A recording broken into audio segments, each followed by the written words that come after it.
Okay, so welcome back. Hopefully you were able to watch those YouTube videos and didn't have any trouble getting those loaded up and watched. Okay, so we'll continue in our genetics PowerPoint. Okay, so we'll talk a little bit about inheritance. Okay, a homologous chromosome pair means that it has genetic information that is passed from parent to offspring. Okay, and this genetic information that goes from parent to offspring, obviously we don't look identical to our mother and father. Okay, we're going to be a little bit different. And that's because of these alleles. Okay? Alleles are alternative forms of the same genes. Okay?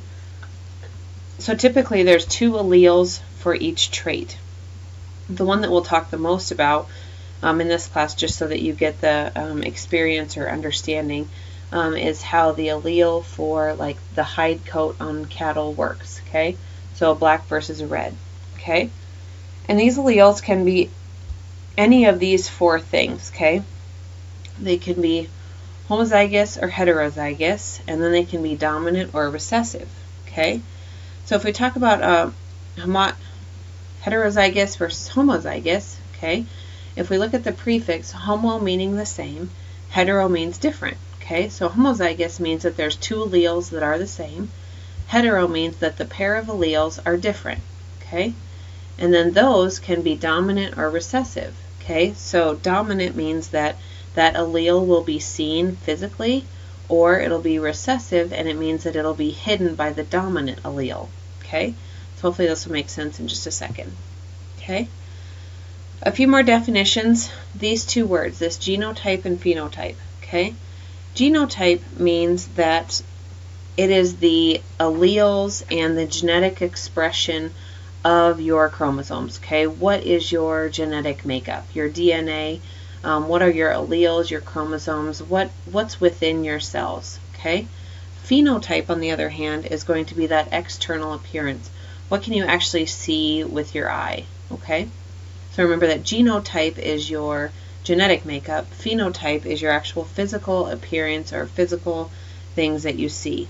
Okay, again, there's a YouTube video uploaded underneath of this genetics section that I want you to watch that really explains these things very, very well. Okay, so just remember what alleles are, and that's what actually determines what traits are evident or within your cells. They can be homozygous or heterozygous, meaning the same or different. They can be dominant or recessive. So dominant meaning that, again, they're dominant and they're seen, they kind of overpower the other. Recessive meaning you might be a carrier of one trait or another, but you might not see it. Okay, and your genotype is your genetic makeup. Phenotype is your physical expression. Okay.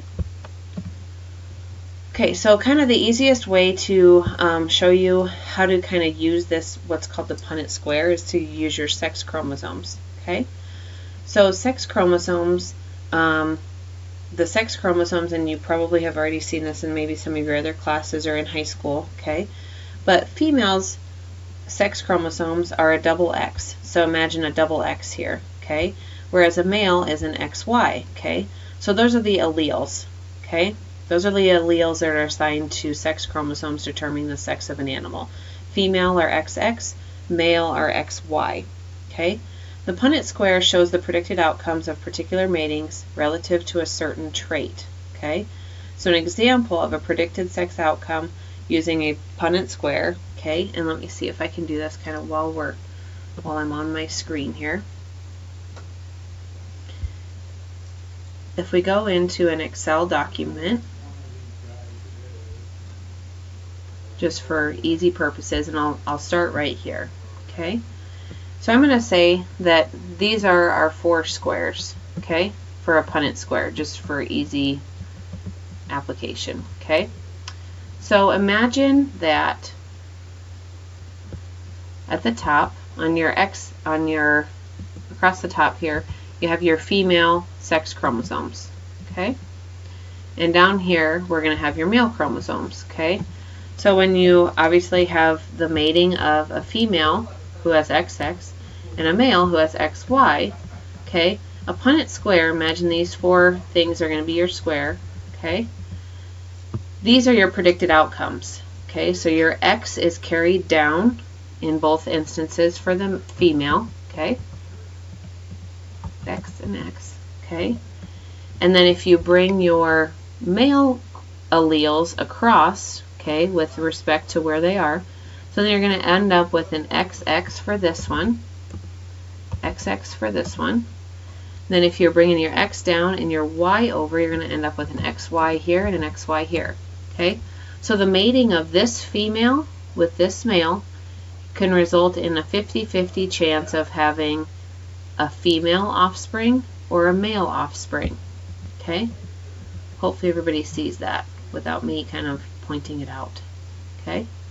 So you have a 50% chance of a female offspring, and you have a 50% chance of a male offspring. Okay? So hopefully that makes sense. Let me know if that doesn't. Okay, so that's the sex chromosomes. If we talk about simple inheritance, looking at one trait, okay, the example in this would be the coat color of a beef calf, okay? So we'll look at a black versus a red. Let me pull back up our Excel spreadsheet here. Okay, so same thing. I'm going to put in say we have a black is dominant allele, red is recessive allele, okay? So we have say we have a homozygous black cow and a heterozygous black bull, okay? So if we come over here, okay, and we put our cow at the top again, you can put your cow or your bull on the top, it doesn't really matter, okay? But if we put our black cow at the top, so we have a black, her alleles are going to be two big B's because the black is dominant and she's homozygous, so she has two dominant alleles.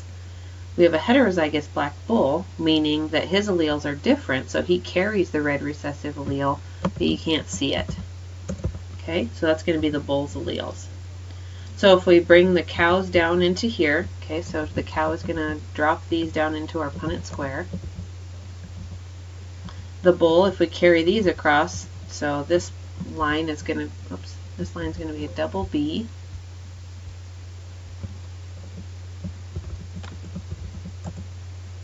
This one's going to be big B, little b. So this cow and this bull's mating is going to result in a 50% chance of a homozygous black calf and a 50% chance of heterozygous black calf. Okay, so these two will never result in a red calf. Okay, but say we switch it up a little bit and instead we have a heterozygous black cow with a heterozygous black bull. Okay, so they're going to have the same alleles. This is going to be a little b. That's going to not change this one because these alleles are the same. This one is going to go to here, and this one's going to be two little b's.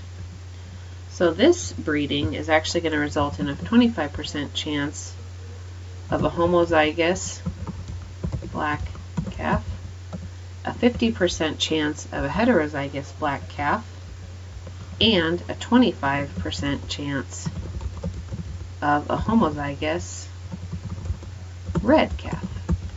Okay? Does everyone see that, I hope? Okay? So just remember that the percentages always have to equal 100.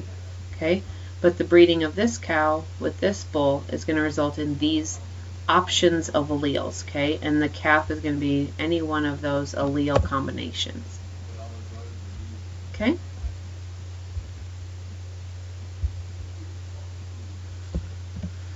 Multiple inheritance, okay, multiple genes. There's a big example in your textbook of coat color along with polled versus horned.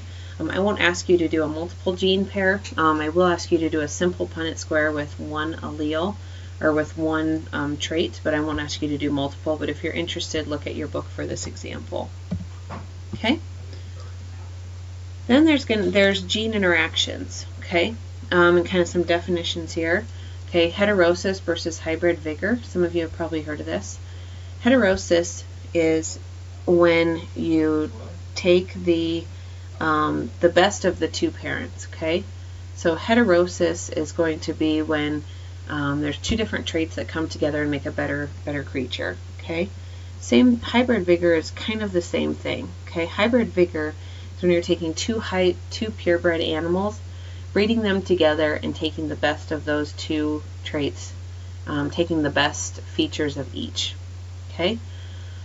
However, the gene interactions with the environment, okay, no matter what the genetic situation is, they could be the most supreme animal in the world. But if one of these, feed supply, climate, disease, doesn't match up with the genetic ability, okay, then they're not going to express those genes to their maximum potential. Okay. And the last slide for this section, okay, biotechnology. Okay. The definition of biotechnology is the use of living organisms to improve, modify, or produce industrial important products or processes. Okay. So how that relates to genetics and why this slide is in the genetics section has to do with some very specific research points of genetics. Okay. And some of those include anything from superovulation, where they monitor and kind of alter the hormones to make the female produce more than one egg or ovum. Sex semen, if you're involved in the dairy industry, sex semen is a bigger thing, where they'll only breed to one sex versus the other, depending if they are looking for heifers or bull calves, or in the horse world, if they're looking for, geldings or stud colts versus fillies, stuff like that. Okay. Then embryo transfer, genetic markers, genetic therapy, and all those are kind of big major advances in biotechnology as it relates to genetics. And there's a section in your text to just make sure and read kind of how genetics is influenced by biotechnology. Okay. So again, that's the end of the genetics section. Please watch the YouTube videos that are all linked underneath of the Moodle shell, and that is all underneath of chapter 12, okay, in your textbook. So make sure and read chapter 12, watch all the YouTube videos, and shoot me any questions if you run into any questions, and we'll continue with our next lecture next time, and that'll be chapter 13, genetic selection or livestock selection.